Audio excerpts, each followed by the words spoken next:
resources, inspiring interviews, business practices, and practical advice to take your art career to the next level. Join Sergio Gomez in today's Artist Next Level and get ready to take control of your career.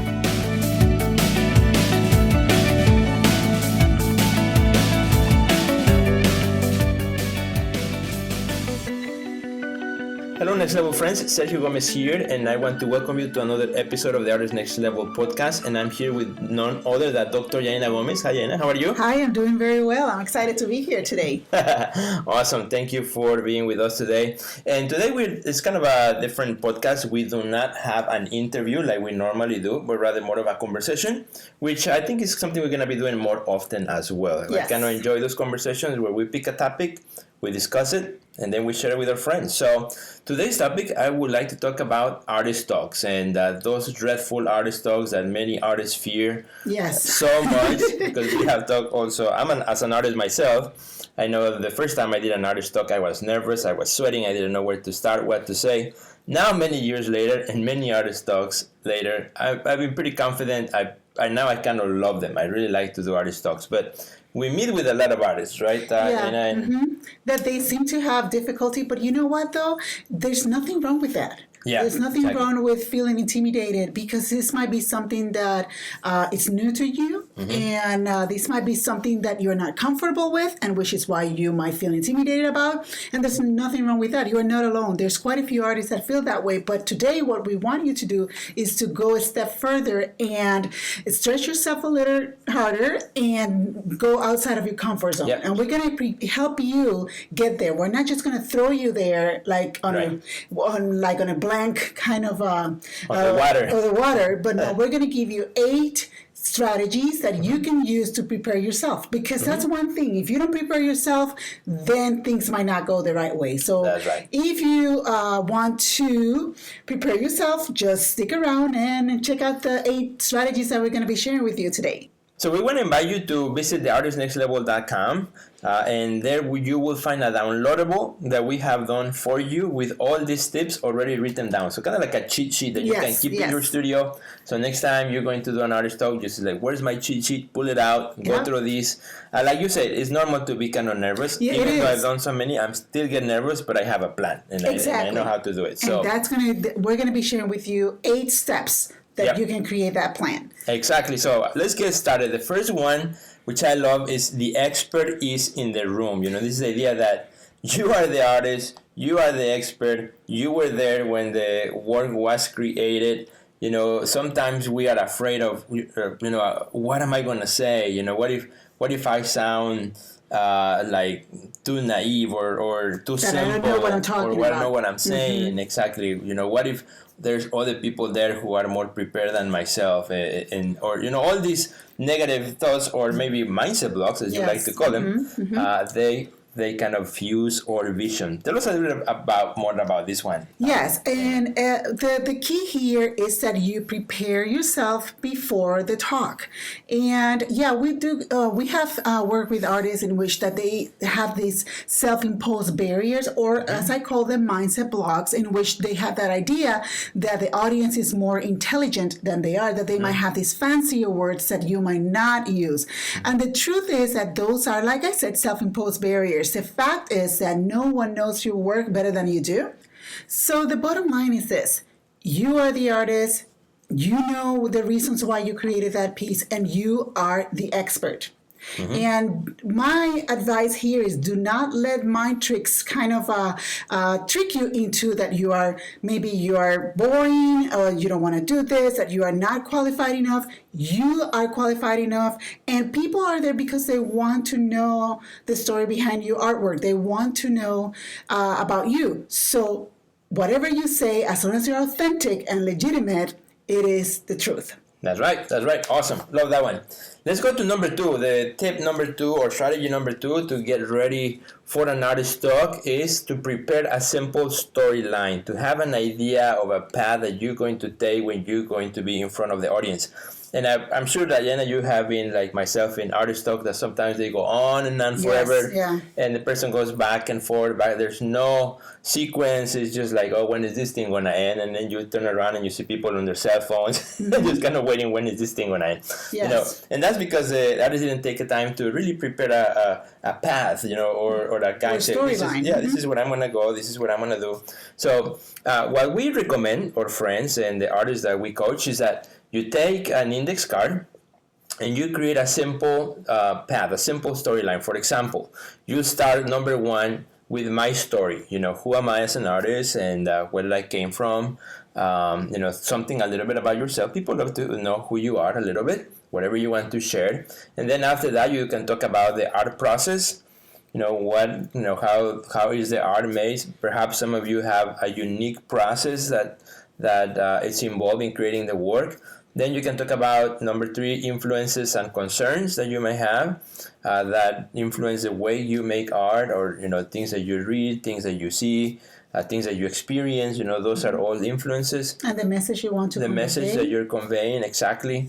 And then after that, you move on to highlighting key works in the show, where now you can pinpoint, and I'm going to talk about this further later, but you can pinpoint what are some of the key works in the particular exhibition that you're excited about, or that you want to share. Or there might be sometimes you have a work that kind of open up a new vision or a new idea. So that's a great way to point person or the audience to that work. Say, well, this was the beginning of something, and so again, it keeps you on track.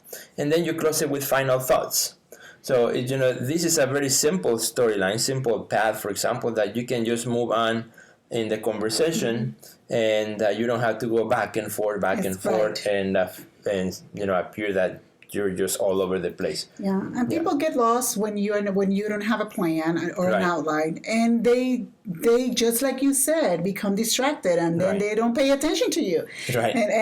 But you can avoid that by preparing, as we said, beforehand. So. Exactly. So this is just a sample. You can follow, you can create your own storyline, your own process. Just write them down and then practice it a little bit beforehand, and you will be ready for that. So let's go to number 3, which is do not forget to breathe. I think this is about pace, right? Mm-hmm. This is about the idea of pacing ourselves. I have the tendency to start speaking really fast. Yeah, me too. I guess we both do. We both do, which is not a good thing. We're working on it. Yeah. Right. So I guess this idea of pacing yourself, remember to breathe. I actually have a breathing exercise that I do before I do any sort of public speaking, including an artist talk. So when you download our cheat sheet, we'll share that with you. Yes. You know, just go to theartistnextlevel.com and find the podcast, this podcast episode 103, and you will be able to download the cheat sheet. But yeah, there's tons of them actually in YouTube that you can find. You search for breathing exercises. I'll share my favorite one. Breathing exercises before public speaking. Exactly. Mm-hmm. Mm-hmm. Yeah, we're going to be sharing with you a link to a video. Yeah. So, but you can definitely search. Exactly. And it really helps. This one is kind of like a 4 or 5 minute exercise that I do. It helps me concentrate, helps me kind of stay on pace. So when I'm walking in front of the audience, you know, my mind is ready, mindset-wise is ready, my breathing is correct, and not like, you know, right, like you're already walking all exhausted, like if I just out of breath and right, then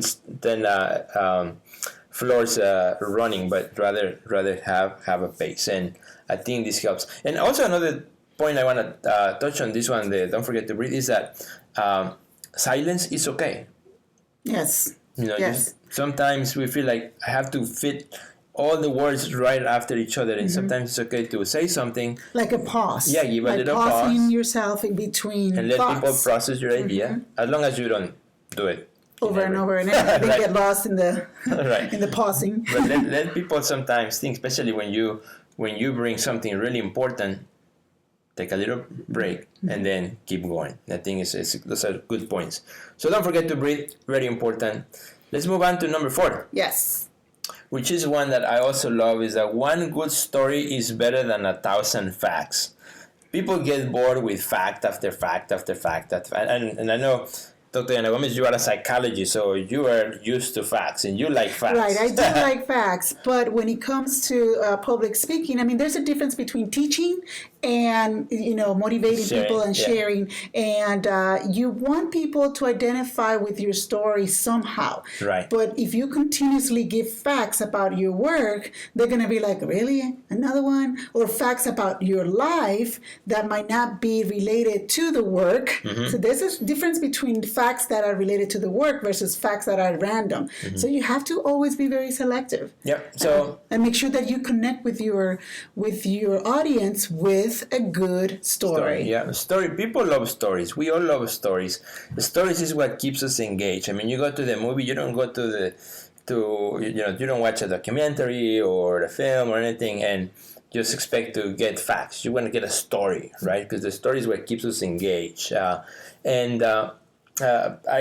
tell you, this is something that I have used in my artist talks. I have a story, for example, that I would like to share. That's okay. Yeah, that's fine with me. Hopefully it's good with the audience. So, for example, there's this painting. It's a large painting that when I show it in an exhibition, it always kind of creates some conversations because on one corner there is a knife that is a plastic knife that you don't see it, but it's there because it's painted the same color as the background. And always people ask me, so what is that about? So when I do an artist talk and I talk about that particular piece, the story it's a very simple story, but it's people love it, and I like to share it too, of how the art process sometimes happens. This painting, I did it at night, and I was really tired, and I was working on heavy paint, and before I went to bed, I thought I dropped the knife next to the painting, and it landed on the edge of the painting. So when I went in the studio the next day, the knife was like pretty much glued right into the artwork. So I had two choices. Either I carve this thing out and patch it, or I just leave it and see what happens. So I decided to leave it in the painting, and it's still there. And so when I share this in an artist talk, people find it fascinating too. Yeah. How I was able to take a mistake or something that happened Unexpected. Mm-hmm. Yeah, and in that moment, and then it became something else. And actually, I came up with some sort of a story about the psychology behind that, but that's something else. But that's a story, right? Yeah, and people love stories. Yeah. People then talk about that, and you can see them after the artist talk. They go close to the painting, and then they see the Pointing knife. at the knife Exactly. and showing it to other people. Yeah. And sometimes I say, well, I don't have a good story. My life is boring. We have met artists say that, but what may seem boring and ordinary to you may be great for another person. Absolutely. Yeah. So stories are a great way to keep your audience engaged. So why don't we go to the next one? So yes, number 5 is be the guide, not the hero. Awesome. And it's Like more this one. about the spotlight. Who is in the spotlight? Is it you or the artwork? Right. Or a little bit of both? Yeah, exactly, right? It's kind of sharing the spotlight. But I love how you say it, be the guide, not the hero, because I think what happens sometimes, and this is where I think probably this is a good one, when you feel like all the eyes are on you, you feel the kind of like all the eyes, everybody's staring at you. When you can actually, when you are in the artist talk, you can point to the work. So the spotlight becomes the work versus you, the artist. You are there, you are the guide. You are guiding people to the work and pointing them out to the work. Something I learned in the process of doing many artist talks, and I found how this was really something that I could use to help people stay engaged with the conversation. If it's just me talking and talking and talking, pretty soon people start to get bored. Yes. Yeah. And no matter how exciting you are, but when you start pointing people to the artwork, so if I'm telling a story, then I point to the work that I'm referring to. So then all of a sudden, all the eyes go to that work, and it's like a quick relief, from everybody staring at you. And so you're guiding people, and it's not the artist talk is not the idea of I'm going to explain every single work, because you cannot do that. You cannot tell people what they are supposed to be seeing. You want to guide people to the work so they become interested in the work and so that they can also read into the work. Yeah, just point us to Exactly. a few specific artworks, and this strategy is very helpful for those who are more introverts. So this one is very good because once again, you're pointing the audience to the artwork, and if you have the means to walk around and walk them around That's the show, good, yeah. that will give a greater impact. I mean, sometimes you can only point to the painting, but if you can lead them and walk to that painting, you will see that people will be really fascinated and paying attention to the artwork, listening to you, but they will be putting all their attention to the artwork. And that you bring a great point because just last month, it's a big show that I curated here in Chicago with 13 artists, and it's big gallery space, so wanted to do an artist talk with the artists. So what I did, that's what we did. We did a gallery talk / tour. So we took the group, on a walk through the gallery. We stopped at every part where I wanted each artist to talk about his or her work. And it turned out really nice because people were not just sitting there or just standing, but rather we walk. And so it was more interactive. Right. People can talk to each other in between going to different parts of the gallery. And as the artist is speaking, some people are getting closer to the artwork, looking at the details. They're listening to the artist, but at the same time, they're experiencing the art. Right. So it's a more multi-sensory experience than just being standing there listening to one person. Exactly, yeah. And even if it's a solo show, you can still walk a little bit. We recommend that, and it has worked great for me too. Awesome, I love that one. Next one. Let's move on to the next one, which is stay calm. Yeah, that's a good one. It's hard sometimes to stay calm when all the eyes are on you and you got the hot lights also in your face and you start sweating and it's like, oof. But it's the idea of staying calm and you are being in control. And something I want to talk about this one is it's okay sometimes if you make a mistake. Yes, definitely. It doesn't have to be perfect. Right. Yeah, it happened to me just last year in one of the videos that I'll be sharing of one of my latest artist talks. I'll put it in the website along with this episode. I actually forgot one word. Somehow, I forgot the word generation. I remember. You remember that? So I was talking, and all of a sudden, it's like, what's this word? And it just leaped out of your head. Inside my head, I'm like, what's the word? So, I just smiled. I just laughed a little. And I explained what I meant to say, and I think somebody in the audience said, generation. Like, oh, yeah, that's the word I'm looking for. It was your son who did that. Oh, my God. No, I don't remember the details. Our son was the one that yeah, he's good at that, reminding me the words I forget. And especially for someone like me that English is my second language. I grew up in Mexico, so Spanish was my first language. I had to learn English when I was 16. By now, I've been speaking now for over 20 years, but sometimes a word here and there might just disappear out of the vocabulary.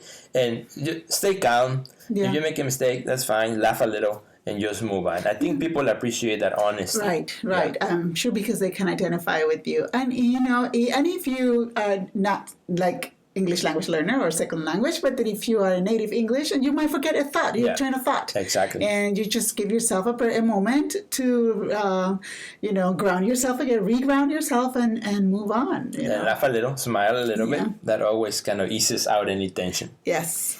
Number 7 is also a short one, but it's a good one. Is be truthful. In other words, say the truth when you are doing an artist talk. And unfortunately, sometimes, you can dress up the truth too much that it becomes a lie, and you don't want that to happen, especially people that know you close, that know your process, know your work.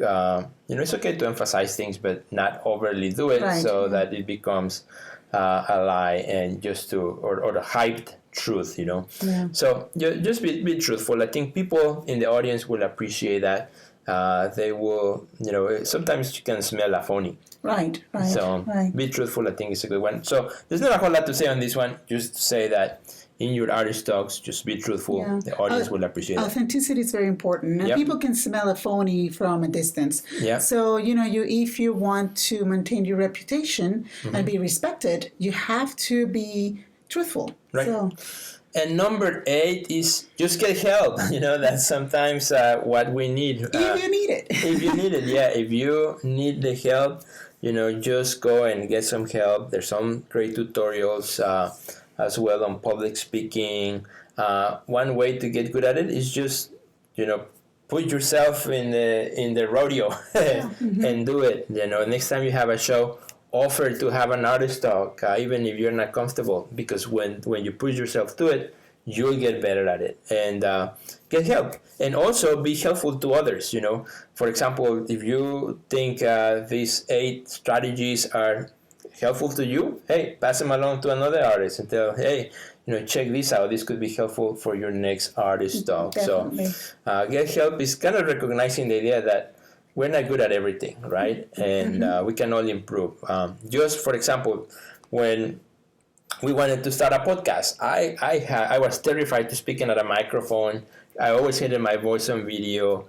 I just was terrified, like the word said it. But we wanted to start a podcast, so I signed up for a class. It was an online course, and I took it, and that helped me to now 100 episodes later. Right.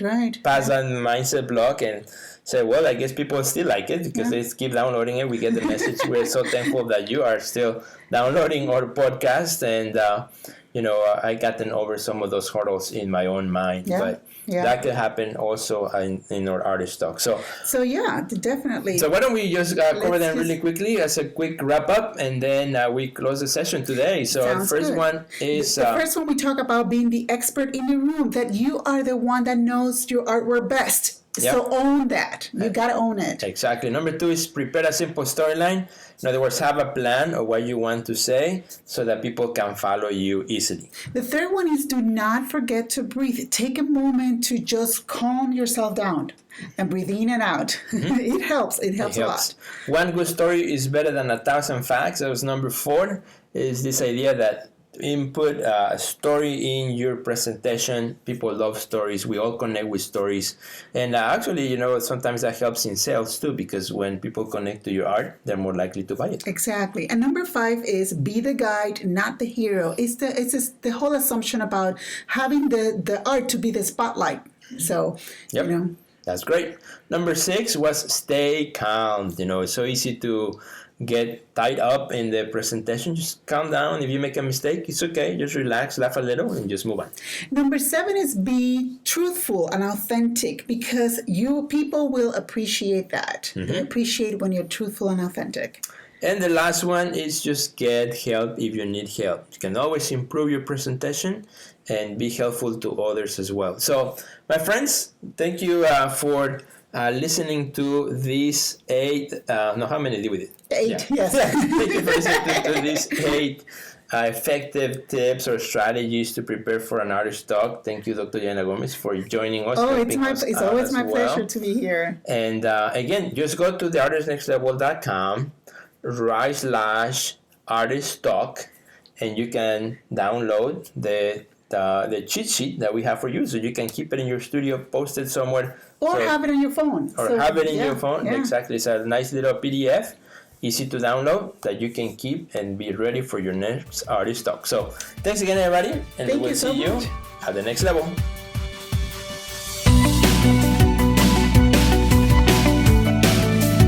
Check out our website at www.theartistnextlevel.com, where you will find our podcast library, learn about our upcoming webinars, find resources relevant to your career, and much more. Thanks for listening to today's podcast, and we'll see you at the next level.